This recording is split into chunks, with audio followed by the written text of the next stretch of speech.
40일 특별 새벽 저녁 기도에 나오신 여러분들을 주님의 이름으로 축복합니다.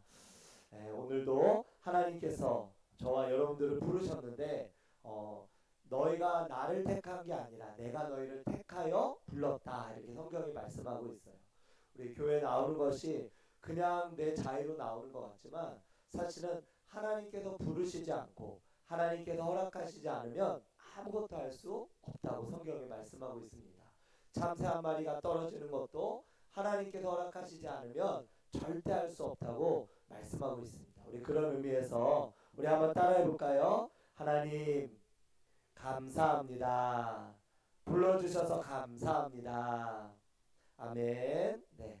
오늘 우리 저녁에 같이 함께 말씀 나누기 원합니다. 사랑하는 자, 그리고 저 그리스도에 대해서 같이 말씀을 나누기 원합니다.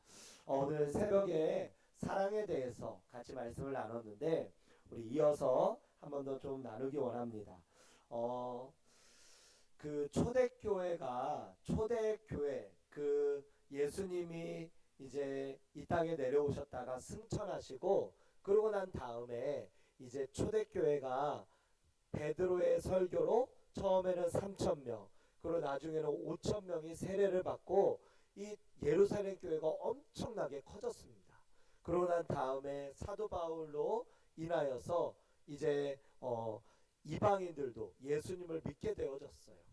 그러면서 그들 가운데 이 안디옥 교회라고 하는 교회가 안디옥 지역에 있었던 안디오키에, 지금은 튀르키예 지역인데 그곳은 지금은 이제 그 지진으로 인해서 다 무너졌다라고 해요. 다 이슬람으로 넘어갔지만 그런데 그 당시에는 가장 처음으로 예수님을 알게 되고 또 부흥했던 교회였어요. 그런데 그곳에서 그리스도인이다, 예수님을 믿는 그리스도인이다라고 하는 칭호를 얻게 되어졌는데 제가 어떻게 해서 그 초대교회는 그렇게 몇 퍼센트 안 되는 이 바닷물이 보면은 3.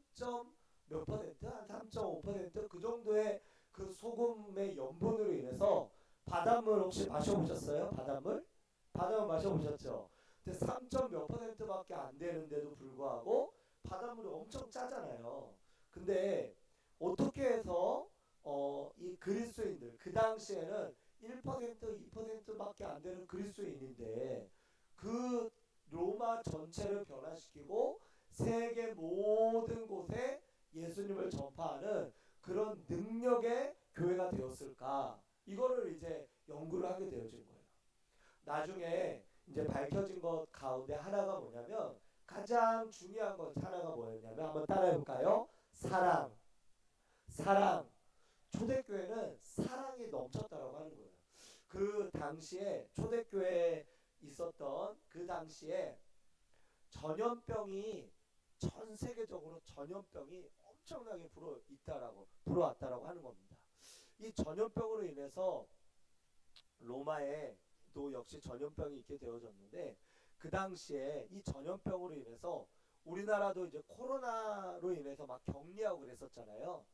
이때는 뭐 그런 시설이나 이런 것들이 없다 보니까 그 전염병에 걸리잖아요.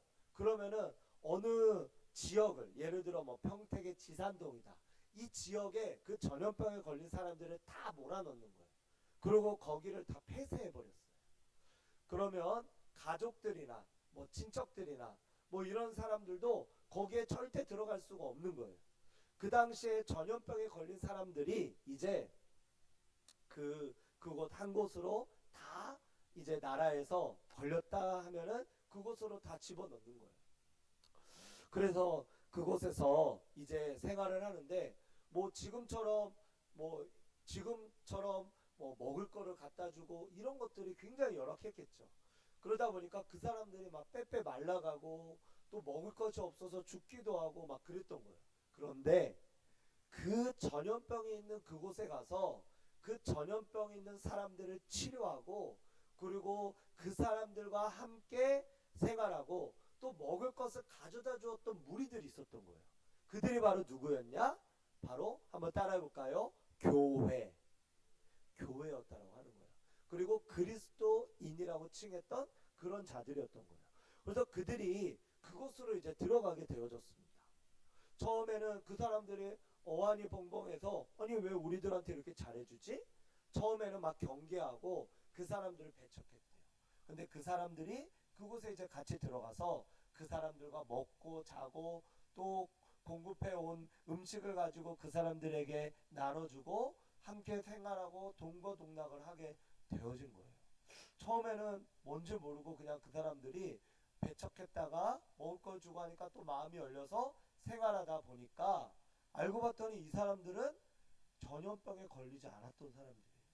그런데 그 사람들에게로 들어간 거예요. 그러고 났더니 나중에는 어떻게 됐겠어요? 전염병에 걸린 사람들과 같이 생활하니까 이 사람들도 어떻게 됐겠어요? 전염병에 걸리게 되어진 거예요. 이 교회에서 그리스도인이라고 칭했던 이 사람들이 나중에는 전염병에 같이 걸려서 그곳에서 생활을 하게 되어진 겁니다. 처음에는 마음의 문을 닫았던 사람들이 이 사람들이 들어와서 자기들에게 잘해주고 먹을 것도 주고 그러한 다음에 뭐라고 이야기를 하는데 그게 알고 봤더니 예수 그리스도에 대해서 알려주고 가르치고 그러고 나서 그들에게 복음을 전하고 그곳에서 예배를 드리고 이런 일들이 있게 되어진 거예요. 그렇다 보니까 그 사람들이 마음의 문이 열려져서 예수님을 믿게 되어지고 예수님을 영접하게 되어지고 나중에는 그들도 그리스도인이 되어지고 이런 일들이 있게 되어졌어요. 이 사람들이 왜 당신들은 우리한테 들어와서 왜 이런 일을 하냐 물어봤더니 예수님도 우리에게 이러한 사랑을 베풀었기 때문에 우리도 당신들에게 사랑을 베푸는 것 뿐입니다. 그리고 이 사람들이 이제 나중에 보니까 이 사람도 처음에는 멀쩡했던 사람이 나중에는 막 기포가 생기고 전염병에 걸리는 모습들을 보고서 이 사람들의 사랑이 저 밖에 있는 사람들과는 다르구나. 이걸 깨닫게 되어진 거예요. 가족들도 사실은 가족이라고 해서도 그 격리되어져 있는 그곳에 처음에는 얼굴만 보러 그 멀리 떨어져서 얼굴만 보러 왔다가도 나중에는 가족들조차도 발길이 끊어졌는데 어찌해서 당신들은 우리에게 와서 우리에게 이러한 사랑을 주고 우리에게 예수님이라는 사람을 전하고 그러면서 당신도 이제는 그 전염병에 걸려서 죽어가는 사람이 되었습니까? 라고 했을 때 바로 예수 그리스도 그분의 사랑 때문에 우리도 받은 사랑을 우리도 전해야 되겠다라고 해서 그렇게 전하게 되어졌다고 하는 거예요. 그래서 여러분 처음에 1% 2%밖에 안 됐던 그 예수님 믿는 사람들이 나중에는요 어떻게 된 줄 아십니까? 다른 그 전염병이 있었던 그때에 모든 종교들은 다 그 믿었던 어떤 퍼센테이지 이런 것들이 다 내려갔거든요. 뭐 10%였던 그 종교, 이단 종교까지도 다 내려갔어요. 그런데 유독 기독교만 1%, 2%, 10%, 20%막 이렇게 올라졌다고 하는 거예요. 왜 그럴까요? 그때 그 그리스도인들이 같이 그곳에 들어가서 전염병에 걸린 사람들을 치료해주고 또 공급해주고 먹을 것을 나눠주고 예수님을 전하다 보니까 그들도 그곳에서 함께 같이 예수님을 증거하는 모습이 되다 보니까 사람들이 마음에 감동을 받아서 예수 그리스도를 증거하게 되어진 거예요. 그들 중에는 어떻게 됐냐면 또 그들 중에는 이제 막 이 분들 때문에 마음에 너무 감동이 된 거예요. 그래서 가족들이 오잖아요. 그러면은 누구에 대해서 얘기하겠어요? 아니 어떤 사람들이 자기한테 들어와서 생활하는데 먹을 것도 주고 친절도 베풀고 그리고 사랑을 나눠주는 이런 사람들이 있다. 근데 그들이 뭐 예수님을 우리한테 전하고 하는데 처음에는 내가 배척했지만 그들의 그 얘기를 듣고 참 사랑을 보고 내가 믿게 되어졌다. 그러니까 엄마, 아빠, 형제, 친척, 형, 누나 당신들도 한번 그 예수님 믿어보라고. 이렇게 오히려 병에 걸린 사람들이 그런 가족들한테 전파하다 보니까 그 가족들도 자기 아들, 자기 딸, 자기 부모님을 그렇게 극진히 대하는 그 그리스도인들을 보고 너무나도 큰 사랑에 감동을 받아서 그 밖에서도 교회를 다니고 예수님을 믿게 되어졌다고 하는 거예요. 할렐루야. 하나님을 믿는 그 사랑이 그냥 어떤 피상적인 어떤 그냥 머리로만 아는 그런 사랑이 아니라 진짜 사랑, 진짜 사랑이 일어나게 되어졌다라고 하는 겁니다. 그래서 그 사랑으로 인해서 그들이 예수님을 믿게 되고 예수님을 알게 되고 그래서 그 당시에 예수 그리스도로 인하여 어떤 그런 그리스도인들이 더 많아져서 로마를 결국 변화시켜서 나중에 313년에 콘스탄티누스 황제 때 기독교가 국교로 변화되지 않았습니까? 기독교를 믿는 사람들은 그 전에만 해도 원형 경기장에다 사자를 풀어놓고 찢어서 죽이게 만들었어요. 그리고 화형에 처하고 불에 태워 죽게 만들었고요. 어떤 사람들은 물고문, 어떤 사람들은 목이 베어서 죽게 만들었고 그렇게 했었거든요. 그런데도 하나님을 믿는 사람들이 많아지다 보니까 나중에는 감당할 수가 없어서 국교로 지정을 하게 되어졌다고 하는 겁니다. 할렐루야. 참 능력 그것은 바로 어디서 오냐? 바로 사랑에서 오는 줄로 믿습니다. 하나님의 사랑이 저와 여러분들에게 있다라고 한다면 그 사랑 때문에 우리가 다른 사람들을 변화시키고 바꿀 수 있는 거 그게 바로 뭡니까? 바로 사랑이에요. 사랑. 사랑. 제가 요즘에 방법을 바꿨어요. 무슨 방법을 바꾼지 아십니까? 저희 아이들 이제 큰애랑 둘째가 있잖아요. 셋째도 있고.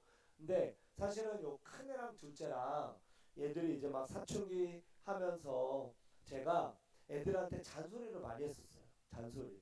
그래서 뭐 예배 똑바로 드려라. 성경 말씀 봐라. 기도해라. 왜 수련회 참석 똑바로 해라. 예배 시간을 왜 이렇게 늦냐. 제가 잔소리 많이 했었거든요. 위쪽에서. 근데 요 평택 내려오면서부터 제가 방법을 바꿔버렸어요. 뭐냐면 그런 것들은 제가 말 한마디 안 해요. 그러고서 칭찬만 하는 거예요. 칭찬만.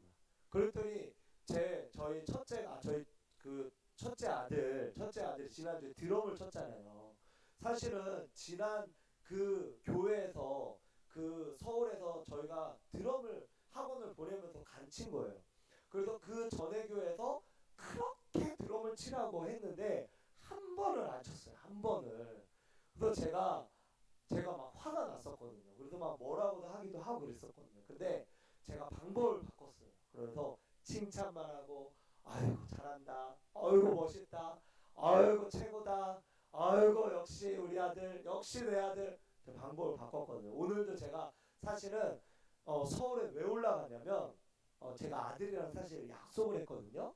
아들 요번에 또 이렇게 드럼도 치고 하면은 아빠가 핸드폰을 바꿔주겠다 약속을 했어요. 그래서 제가 오늘 올라가서 핸드폰 바꿔주고 내려온 거예요. 사실은. 그러니까 아들이 뿅 갔어요 지금. 그래서 점심을 오늘 또 같이 먹었는데 점심을 늦게 먹었는데 갑자기 아들이 그러는 거예요. 아빠 오늘 점심은 제가 살게요. 그러는 거예요.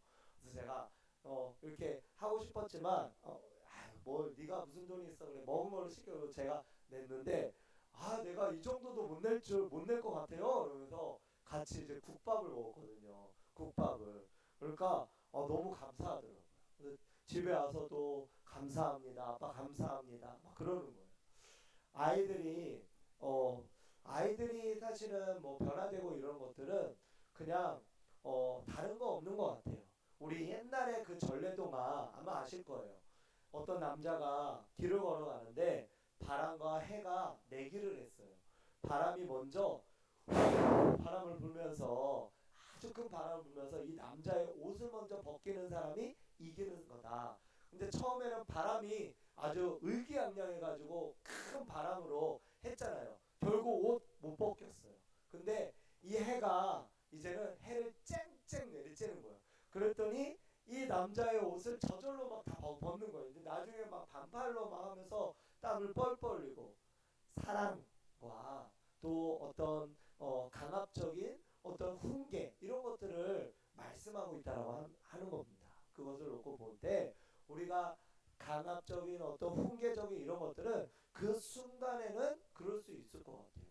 그런데 그것이 계속 지속되지 않죠. 근데 그것이 아니라 사랑을 주고 물을 주고 하나님께 맡기고 기도하고 또 그러면서 우리의 자녀들을 놓고 또 우리의 또 어떤 다른 사람들을 놓고 그렇게 할 때 그것이 하나님의 방법이더라고요. 보니까 제가 보니까.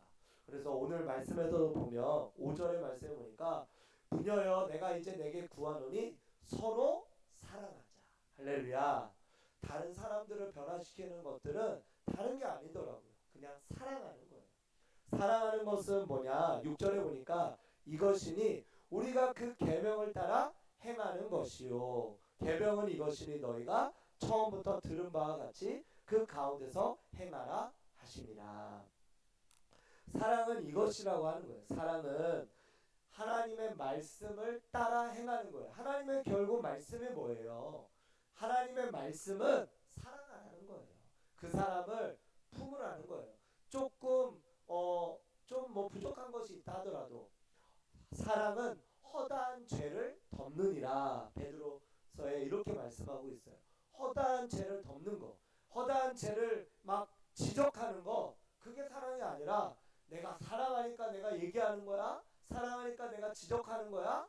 그렇게 저도 해봤어요. 근데 그게 오히려 나중에는 좀 그 사람에게 더 상처를 주는 것 같더라고요. 물론 사랑하니까 이야기할 때가 있어요. 근데 그거는 언제 하냐? 그 사람이 나의 말에 다 받아들일 준비가 되어 있을 때, 그때 이야기하는 거예요. 그러므로 우리가 진짜 사랑한다라고 하는 것은 하나님의 마음을 품고 그 사람의 허물과 죄를 덮어주는 것, 그게 바로 진짜 사랑인 줄 믿으시기 바랍니다. 하나님의 사랑은 바로 저와 여러분들이 허물과 죄로 죽었을 때, 그래서 아무것도 모르면서 우리가 허물과 죄 가운데서 하나님 모르고 우리가 아직 죄인 되었을 때 우리를 위하여 죽으심으로 하나님께서 자기에 대한 사랑을 확증하셨느니라. 로마서 5장 8절에 이렇게 말씀하고 있지 않습니까? 하나님의 사랑은 우리가 죄인 되었을 때, 우리가 사리 분별하지 못할 때, 우리가 아무것도 모를 때, 우리가 정말로 하나님을 모르면서 하나님을 욕하고 때로는 손가락질하면서 제멋대로 살고 있을 때도 하나님은 저와 여러분들을 사랑했다라고 합니다. 그러므로 진짜 사랑은 뭐냐? 우리를 그냥 그것을 그냥 다 품어주는 거예요. 다 품어주고 그것을 용납하고 그것을 받아주고 하는 것, 그게 바로 진짜 사랑인 줄 믿으시기 바랍니다. 우리 포도나무 가족분들은 이런 진짜 사랑하는 사람들이 되길 바랍니다. 왜 그 당시에 로마가 변화될 수 있었을까요? 진짜 사랑하는 그리스도인들이 있었기 때문에 그래요. 그들이 결국 전염병에 걸린 사람들도 그들도 결국 죽었어요. 나중에 그들도 결국 죽었단 말이에요. 그러니까 그들의 목숨까지 사랑했던 거죠. 우리가 목숨까지 바치라고 하지 않잖아요. 우리가 어떤 사람을 사랑할 때 목숨까지 바치라고 하지 않잖아요. 그냥 그 사람을 받아주고 이해해주고 용납해주고 이 정도까지 하라는 거잖아요. 근데 그것까지 하는 것도 사실은 쉽지 않죠. 하지만 예수님 그러셨거든요. 새 계명을 너에게 주노니 서로 사랑하라. 내가 너희를 사랑한 것 같이 너희도 서로 사랑하라. 그러니까 하나님의 사랑, 예수님의 사랑은 뭐냐면 내가 너희를 사랑한 것 같이 사랑하는 거예요. 하나님의 사랑은 뭐냐? 내가 너희가 죄인 되었을 때, 사리분별 못하며 죄악 가운데서 그렇게 살아갈 때도 내가 너를 사랑했지 않냐. 그러니까 그가, 너의 자녀가, 너의 가족이, 또 너의 그런 어떤 주변의 이웃들이, 또 주변의 어떤 다른 사람들이, 그들이 깨닫지 못한다 하더라도 너가 먼저 사랑하고 그들을 위해서 기도해주고 하면 그도 결국은 하나님의 사랑 안에서 변화되고 바뀔 줄로 믿습니다. 할렐루야, 할렐루야. 그래서 그 사랑을 가지고 그 사랑을 품고 저와 여러분들이 나아가시기를 축복합니다. 하나님은 그 사랑 가운데서 나아가는 그러한 자가, 진짜 사랑을 가진 그 자가 진짜 예수 믿는 자예요. 우리 포도나무 가족 모든 분들이 진짜 예수 믿는 자가 되어져서 이곳 지산동과 성북동과 이곳 모든 평택의 일대를 변화시키고 세계의 열방을 변화시키는